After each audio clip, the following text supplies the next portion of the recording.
Hi there. Welcome back to the Obsidian Mirror Podcast. My name is Cynthia.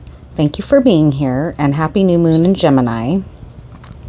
I'm going to just go ahead and get right into the preliminary kind of sight and intuitive experiences I had ahead of doing the gaze today when I went down to the riverbank to sit and breathe and enjoy the sun on my skin and the clean air, and to just watch the stillness of the river, which actually the surface of the river today was not still. It was quite kind of choppy, and you could really see the differing currents. The river is pretty full right now still. And I was noticing where we've cleared away English ivy down along the banks, which was really swamped with English ivy for many decades now. There's a lot of poison oak returning, and I was kind of just noting the kind of shimmer of the poison oak, of the volatile oils and the sunlight, and how you can identify oak from sort of those leaves, right, and how they look, along with the little bright green berries that they eventually develop. And I remember when I first moved out here, I had kind of a partial thing that a lot of people experience that live in urban landscapes of, it's called just kind of generically plant blindness, where people don't necessarily have a sight for plants anymore. They look past them or look beyond them, or don't really see plants as living creatures, breathing creatures, companions on our walk through our time on Earth, right? And so when I was first going down to the banks and clearing the ivy, I didn't even have in my consciousness that there might be a lot of poison oak down there, and I was looking right past it and not even seeing it.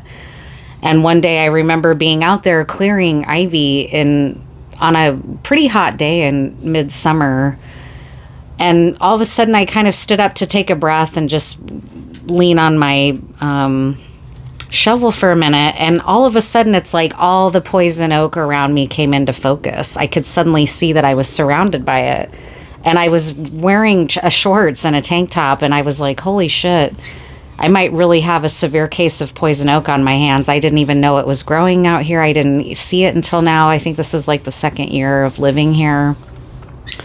So what was coming through in terms of the intuitive message is poison oak is really in the experience of the beholder as much as it is its own plant spirit, because for humans, it's we can't even burn or breathe in poison oak smoke from burning plants, right? It's acrid smoke. And it's volatile oils for us that really can make a lot of folks suffer. I have some family members that it's like all they have to do is look at poison oak and they get an infection. And then other folks who seem to have like a natural immunity to it. But when you think about, and I saw one of the biggest patches of poison oak or stands of it that I've ever seen recently with my friend Asia. We went to a hillside here locally in Columbia County called Liberty Hill.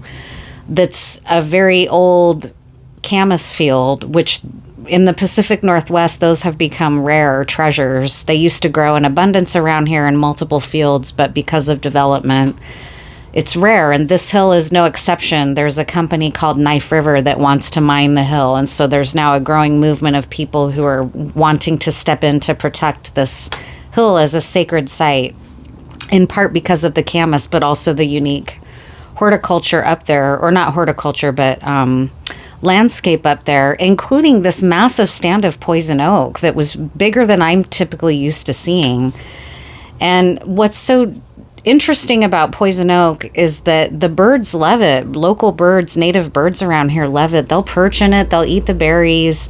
I've recently this season been seeing robins flitting in and around the poison oak. So it's in the beholder as much as it is in the plant itself, because the birds don't have any vulnerability to it like we do. There's no acridity or volatility for them.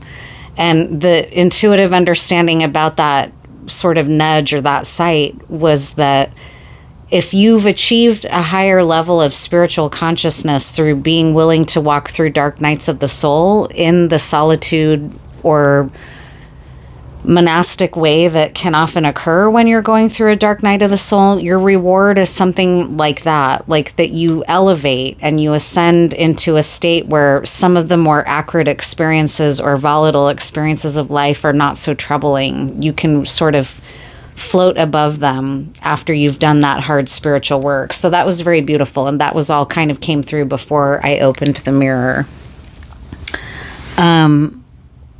Let's see. Then I came just now and sat back down inside and lit my candles and meditated a little bit, and then opened the mirror up again. Again for this lunar phase. And the first thing I saw was the crescent moon in the mirror. And it was showing me the crescent moon relative to the Muslim community or Arabic people. Specifically, as the longer I gazed, it was showing me where I learned about that sort of crescent shape when I lived in Spain, in Andalusia, in a city called Granada. That is a former Moorish stronghold, and so the Moors lived there, and their architecture is everywhere, especially in sort of a pinnacle or quintessential example of that architecture, which is the Alhambra, located in Granada.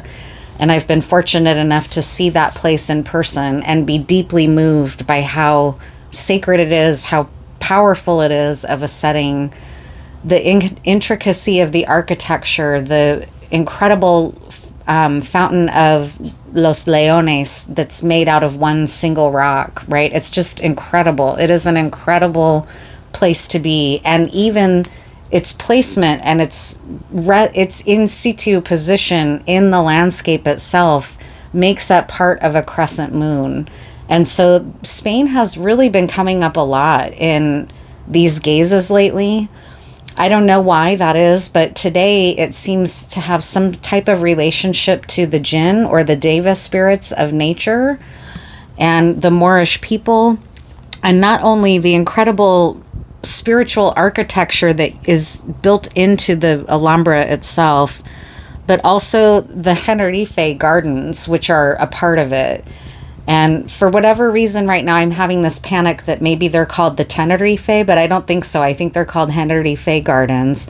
They're an incredibly beautiful example of Moorish gardens, Moorish architecture, and Moorish landscaping, which celebrates water, reflection, and the ways that you can worship God without trying to depict God as a figure, right? Like happens in Christian paintings of, Jesus and things like that. The Moors didn't believe in depicting God literally. They depicted celebrating the symbolic forms of the heavens, and the Alhambra is a great example of that.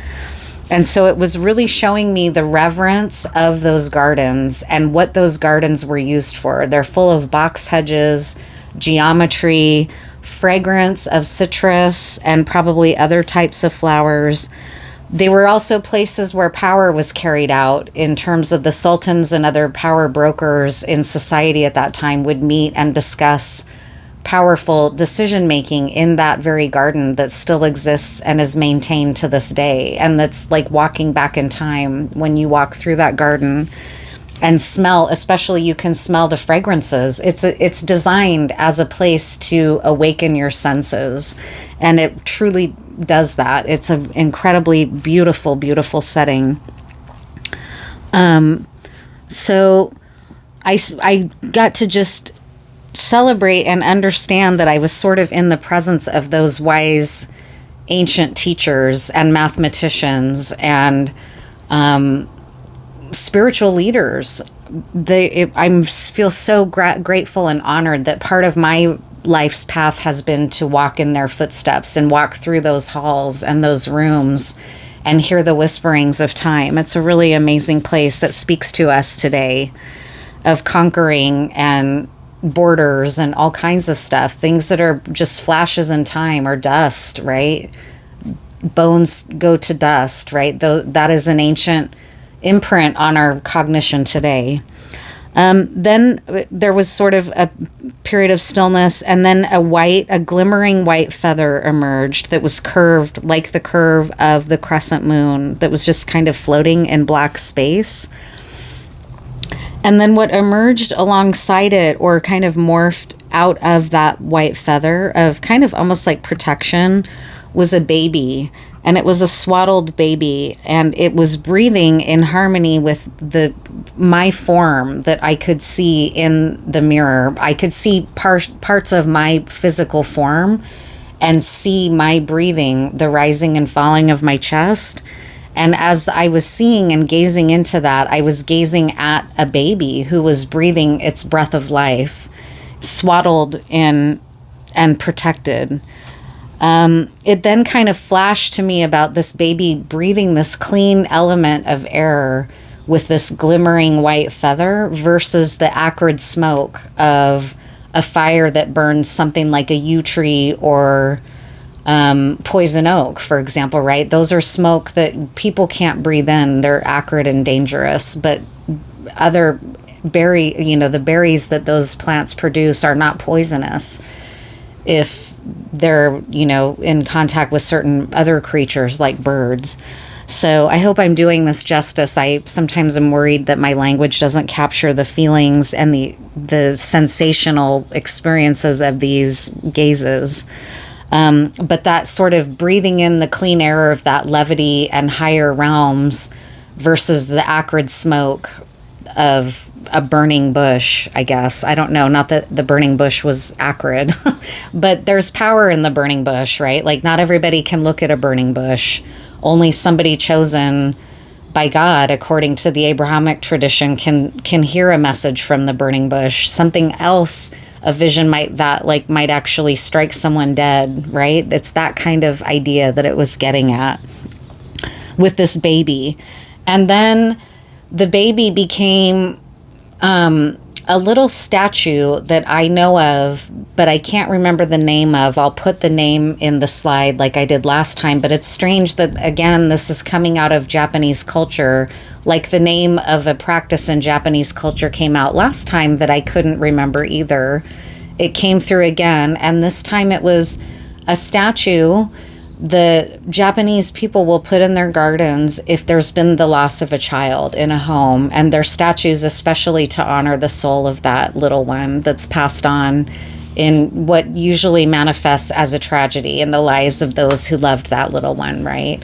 And so there's something about this breathing baby that I was seeing that then became one of those statues being honored in a garden for the souls of babies, I guess, or something. I don't know. I'm not trying to get into any kind of power plays around this. This was not anything that had to do with a pregnancy. It was a birth and a loss. And so there was also something showing me about the cycles of life, of birth and of death, being represented simultaneously to my eye in my gaze as seeing this breathing baby safely swaddled, then becoming the statue in a garden of a soul that's transitioned to the next life, and the transition point or the liminal space that was sort of being shown to me there in a physical way.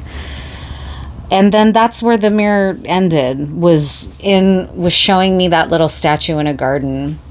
And it was an uplifting energy. It was, a bittersweet component runs through the loss of a child. So I don't want to ignore that. That's very important. And my own relationship to Reiki in part was really solidified in a spiritual way because I intersected with some very close loved ones in my life and was able to walk alongside this young person who was just starting out as an 18 and 19-year-old in life as he approached his end of life. I was honored to give him Reiki through his end of life process.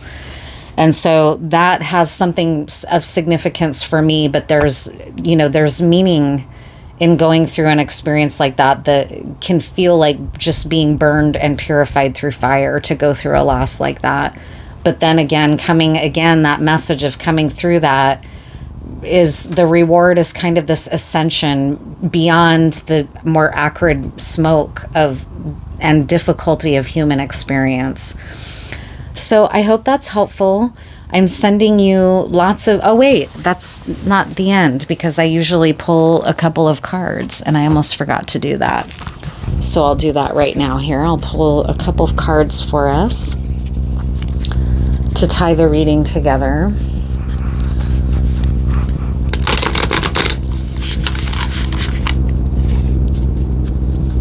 It's just gorgeous out today.